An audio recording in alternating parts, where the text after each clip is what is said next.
Holly Schindler here, author of A Blue So Dark. A Blue So Dark follows Aura Ambrose's struggles to care for her schizophrenic mother, Grace.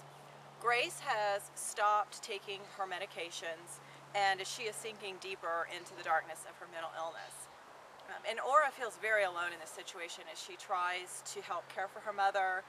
Her parents are divorced, her father is remarried and has a new child, and is far more concerned with that new family than he is with what's going on with Aura and her mother.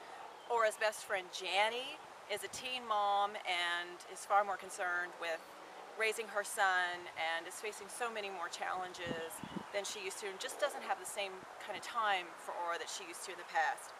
Aura also has a grandmother, but as the book starts, she's not even really sure that the grandmother actually knows who she is.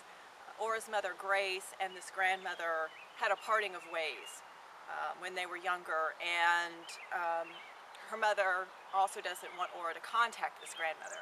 So Aura's in a real dilemma here in this book. She is torn between continuing to try to take care of her mother herself, which really isn't doing much good. Her mother keeps sinking deeper and deeper into the darkness of this illness, but she also doesn't want to really contact people that she promised her mother that she would not contact. Contacting those people feels like an absolute betrayal. So what does Aura do? Does she try to take care of her mother, or does she contact someone she promised her mother she never would? The initial goal was not really to write about mental illness as much as it was to write about creativity. I've always been really fascinated by the creative process, and it always intrigues me, why some people just have creativity flowing out their pores and others, I don't think, could get inspired to pick up a paintbrush in their entire lives. And the idea of the mad genius is really pervasive. It seems like, in some respects, it's kind of everywhere in our culture. And I decided to write a book that explored the idea of the possibility that maybe somehow creativity and mental illness were linked. And that's where I really began when I started writing this book.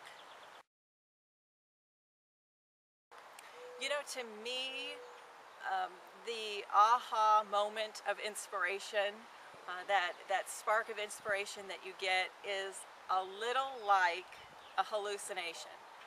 When an artist gets that initial spark and sees in their mind that end product, they're the only person that can see that, which is somewhat like a hallucination. Of course, the artist knows what they're seeing is not real, which is the major difference between a hallucination and a spark of inspiration. But because I was writing about creativity and mental illness, I wanted the mental illness that I chose to have hallucinations as one of the symptoms, and that's why I chose schizophrenia over another illness, say depression. I wanted an illness that featured hallucinations.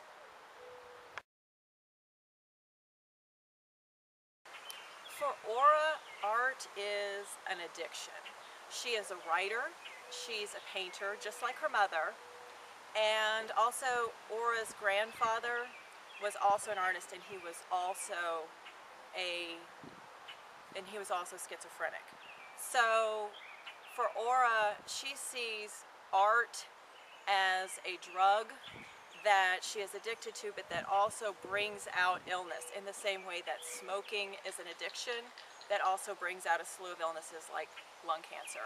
So she sees art as being one of the most dangerous things in the world. She sees it as being something that has the potential of bringing out illness in herself. So in A Blue So Dark, we have themes of family history, and we have themes of addiction that also help fuel the idea of somehow creativity and mental illness being linked. Thanks for featuring me and my book, A Blue So Dark.